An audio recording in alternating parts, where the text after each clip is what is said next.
நேற்று திரு Edappadi Palaniswami OPS TTV போன்றோரை சேர்க்கறதுக்கு வாய்ப்பே இல்லை என்று தொனிக்க பேசிய நிலையில் இன்று திரு டிடிவி தினகரன் அமமுக பொதுச் செயலாளர் திரு எடப்பாடி பழனிசாமிக்கு பதிலடி கொடுத்திருக்கிறார்.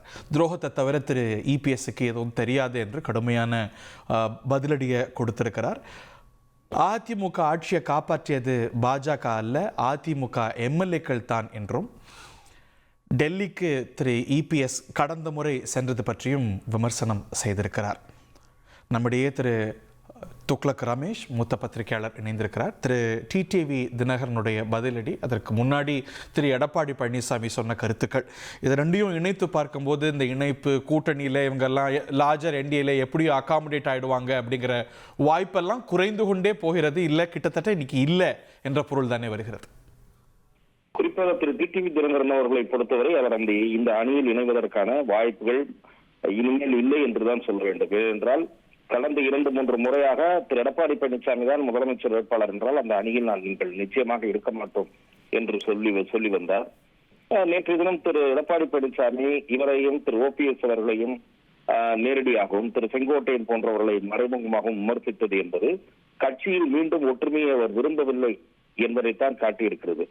அவர் இவர்களுக்கு பதில் சொன்னார் என்பதை விட அவர் மறைமுகமாக பாரதிய ஜனதாவுக்குத்தான் தன்னுடைய பேச்சின் மூலம் ஒரு செய்தியை வெளிப்படுத்தினார் என்றுதான் நான் பார்க்கிறேன்.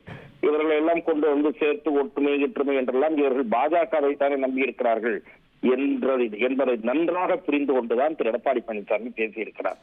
இவர்களுக்கு இடமில்லை என்பதை நேரடியாக சொல்வதன் மூலம் பாரதிய ஜனதாவுக்கும் உணர்த்துகிறார், அந்த பேச்சை என்னிடம் கொண்டு வராதீர்கள் என்று.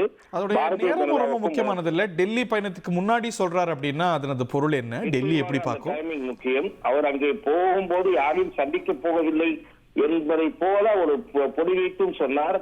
ஆனால் அந்த வார்த்தையை நம்ப முடியாது.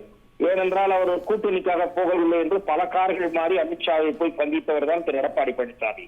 ரகசிய பயணமாக மேற்கொண்டவர்.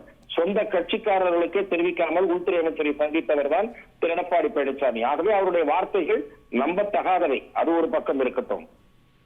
திரு டிடிவி தினகரன் அவர்கள் இன்றைக்கு அளித்திருக்கிற பேட்டியில் ஒரு கருத்து ஏற்றுக்கொள்ள இயலாத கருத்து. அது பாதி உண்மை என்றாலும் கூட முழுமையான உண்மை அல்ல. திரு எடப்பாடி பழனிசாமியின் ஆட்சியை காப்பாற்றியது திருமதி சசிகலா அவர்களின் உத்தரவின் பேரில் அந்த எம்எல்ஏக்கள் தான் என்கிறார். அது ஒரு பகுதி தான் ஏற்க முடியும். இன்னொரு பகுதி என்ன? திரு எடப்பாடி பழனிசாமி ஆட்சி நீடிப்பதற்கு திரு ஓபிஎஸ் உதவினார், 11 எம்எல்ஏக்களின் ஆதரவை அளித்தார். அந்த ஆதரவு எப்படி அளிக்கப்பட்டது? தானாக விரும்பி அளிக்கப்பட்டதா? விரும்பி அளிக்கப்பட்ட ஆதரவே அல்ல, பாரத பிரதமருடைய தலையீட்டின் பேரில் திரு எடப்பாடி பழனிசாமிக்கு கிடைத்த ஆதரவு. ஆகவே பாரதிய ஜனதா ஆதரித்தது என்று திரு எடப்பாடி பழனிசாமி கூறியதும் உண்மை, திரு டிடிவி தினகரன் கூறுவதும் உண்மை. திருமதி சசிகலாவின் தயவால் தான் திரு எடப்பாடி பழனிசாமி முதலமைச்சரானாரே தவிர தன்னுடைய சொந்த செல்வாக்கால் அல்ல. திரு டிடிவி தினகரன் அவர்கள் கூறுவதை போல அவர் மக்களால் தேர்ந்தெடுக்கப்பட்ட முதலமைச்சர் அல்ல. அவர் திருமதி சசிகலாவால் நியமனம் செய்யப்பட்டவர். அதுதான் உண்மை. ஆகவே இப்போது கூட்டணி விஷயம், வலிமையான கூட்டணியை கட்டமைக்கிறோம் என்று கூறி வந்த எடப்பாடி பழனிசாமி அதற்கான வாய்ப்பே இல்லை என்பதை தன்னுடைய பேச்சின் மூலம் உணர்த்திவிட்டார். ரைட். இதை இன்னைக்கு டெல்லி பயணமாகிறார். இன்னைக்கு அமித்ஷா அவர் சந்திக்கிறதுக்கான வாய்ப்பு இருக்கிறதா? துணை குடியரசுத் தலைவர் திரு சிபி ராதாகிருஷ்ணனை சந்திப்பார் என்றும் கருதப்படுகிறது. இல்லை, அப்படி ஒரு தகவல் இருக்கிறது. இந்த சந்திப்பில் அரசியல் பேச்சுக்கள் இல்லாமையா இருக்கும் டெல்லி அவர் போகும்பொழுது? அதோடைய இம்ப்ளிகேஷன்ஸ் என்னவா இருக்கும் நினைக்கிறீங்க? அவர் பேசுகிற வாய்ப்பு குறைவு. தன்னுடைய மனதில் இருப்பதை வேண்டுமானால் சொல்லிவிட்டு வரலாம். பாஜகவில் இப்படி அழுத்தம் கொடுப்பார்கள் போல் இருக்கிறது என்று சொல்லிவிட்டு வரலாம். உள்துறை அமைச்சரை சந்தித்தால் தான் அரசியல் குறித்து விவாதிக்க வாய்ப்பு இருக்குமோ? அவர் உள்துறை அமைச்சரை சந்திக்க போகிறாரா என்பது தெரியாது. ஆனால் பாரதிய ஜனதா இங்கு பழைய தேசிய ஜனநாயக கூட்டணியில் இடம்பெற்றிருந்தவர்களை இணைக்க வேண்டும் என்று விரும்புவது, அதில் திரு ஓபிஎஸும் திரு டிடிவி தினகரனும் இணைப்பது என்பது கடினமாகி வருகிறது. பாரதிய ஜனதாவின் விருப்பம் அதுதான். ஆனால் அந்த முயற்சி கடினமாகி கொண்டே போகிறது என்றுதான் நான் பார்க்கிறேன். இதற்கு மேல் மிஞ்சி இருப்பது யார் என்றால் பாட்டாளி மக்கள் கட்சியின் ஒரு பகுதி, அதாவது உடைந்து விட்ட பாஜகவில் அன்புமணி தரப்பு, அது வருகிறதா என்று பார்க்க வேண்டும். தேமுதிக அது வருகிறதா என்று பார்க்க வேண்டும். இனிமேல் இருக்கிற ஆப்ஷன் இதுதான். டாக்டர் கிருஷ்ணசாமி விஜய் செல்வாக்கு மிகுந்தவர் என்று கூற தொடங்கிவிட்டார். விஜய் மறுத்தாலும் ஏற்காவிட்டாலும், யார் ஏற்காவிட்டாலும் விஜய் தமிழக அரசியலில் ஒரு தவிர்க்க முடியாத சக்தியாக உருவாகி வருகிறார். அவர் மூன்றாவது சக்தியா இரண்டாவது சக்தியா என்பதைத்தான் வருகிற தேர்தல் நிரூபிக்க போகிறது. இப்போ திரு டிடிவி தினகரனோ ஓபிஎஸ்ஓ அவங்களுடைய நேச்சுரல் நெக்ஸ்ட் ஆல்டர்னேட்டிவா விஜயை நோக்கி போறாங்கன்னு பாக்குறீங்களா? விஜய் ஏத்துப்பாரா அவங்கள? அவர்களுக்கு திரு விஜய் அவர்கள் ஒரு வாய்ப்பு. விஜய் ஏற்க போகிறாரா இல்லையா என்பது தெரியாது. என்னை பொறுத்த மட்டும் தனிப்பட்ட முறையில் கூறுவதானால், அரசியல் சாதுரியத்துடன் விவேகத்துடன் சிந்தித்தால் தன்னுடன் வர முன்வருகிற பழைய எம்ஜிஆர் ஜெயலலிதா விசுவாசிகளை விஜய் தன் பக்கம் இழுத்துக் கொண்டால் அதிமுக உடைவதற்கு கூட வாய்ப்பு இருக்கிறது. நேற்று திரு எடப்பாடி பழனிசாமி ஆட்சியை காப்பாற்றியது பாஜக தான், அவங்களுக்கு நன்றி உணர்வோடு இருப்போம் அப்படின்னு அதை வலியுறுத்தி சொல்றார். அதுக்கப்புறம் இவங்களெல்லாம் சேர்க்க மாட்டோம் அப்படின்னு சொல்லும்போது, நான் அதிமுக பாஜக கூட்டணியை விரும்புகின்றேன், பட் இதுக்கு மேல இவங்கெல்லாம் வேண்டாம் அப்படிங்கறத ஸ்ட்ராங்கா சொல்றார். அதுதான் ஃபைனல் வேர்ட், அதுல என்னோட வீட்டோ ரொம்ப முக்கியம் அப்படின்னு அவர் வலியுறுத்துறாரு. நான் நகைச்சுவையாக சொல்லுவதாக இருந்தால், நான் அதிமுக பாஜக கூட்டணியை விரும்புகிறேன், மற்றபடி ஆட்சிக்கு வர வேண்டும் என்றெல்லாம் விரும்பவில்லை என்று சுருக்கமாக அதை நாம் புரிந்து கொள்ளலாம். இல்ல, அவருக்கு இது போதுங்கிற ஒரு எண்ணம் இருக்கலாம், அவருக்கு ஒரு கணக்கு இருக்கலாம்.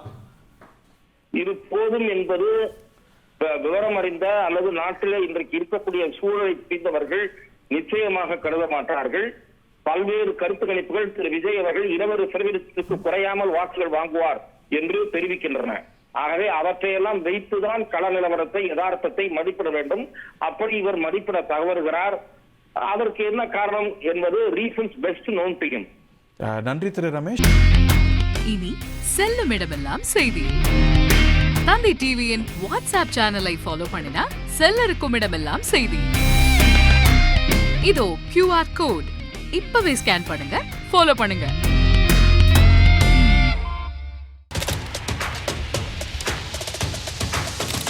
அதி முக்கிய விவரங்களை அனைவருக்கும் புரிய வைக்கும் பாட்காஸ்ட். தவிர்க்க முடியாத முதல் மக்கள் வளைகுடா நாடுகள் பிரான்சிஸுக்கு பிரியா சம்பவங்களை தேடி களத்திற்கே உங்களை அழைத்துச் செல்லும் ஸ்பாட்லைட். அங்க இருக்கக்கூடிய கள விவரங்கள் என்ன? அமலாக்கத்துறை கடந்த 5 வருஷமாவே சார் எனக்கு ரொம்ப பிடிக்கும் அவர் வர்றதுக்காக. எங்களுடைய நியாயமான கோரிக்கை. Even at the cost of stopping. பார்வையாளர்களையும் செய்திக்குள் பங்கெடுக்கச் செய்யும் மக்கள் குரல். 50 ரூபாய் எங்களுக்கு தண்ணிக்கு ஒரு தீர்வே இல்லங்க 10 வருஷமா. எங்களுக்கு சரியான ஒரு விடிவு கிடைக்கவில்லை. 60,000 ஏக்கருக்கு தான் கேட்கிறோம், பிச்சை கேட்கறாங்க. புத்தம் புதிதாக வித்தியாசமாக ஹெலிகாப்டர்களின் உதவி என்ன படிக்கலான்றதுல பேரண்ட்ஸும் என்கரேஜ் பண்ணணும், ஸ்டூடெண்ட்ஸும் தேர்வு செஞ்சு. எனக்கும் சீமானனுக்கும் பெரிய வித்தியாசம் இல்லைங்க. ஒரு பாயிண்டா சொல்லணும். உங்களுக்கான தலைவர்களை பொழுதுபோக்கு தளத்தில் தேடாதீர்கள், போராட்ட களத்தில் தேடுங்கள். அனைத்தும் உங்களுக்காக. எப்போதும் இணைந்திருங்கள் தந்தை டிவியுடன். இனி செல்லும் இடமெல்லாம் செய்தி. தந்தை டிவியின் வாட்ஸ்அப் சேனலை ஃபாலோ பண்ணினா செல்ல இருக்கும் இடமெல்லாம் செய்தி. இதோ QR கோட், இப்பவே ஸ்கேன் பண்ணுங்க, ஃபாலோ பண்ணுங்க.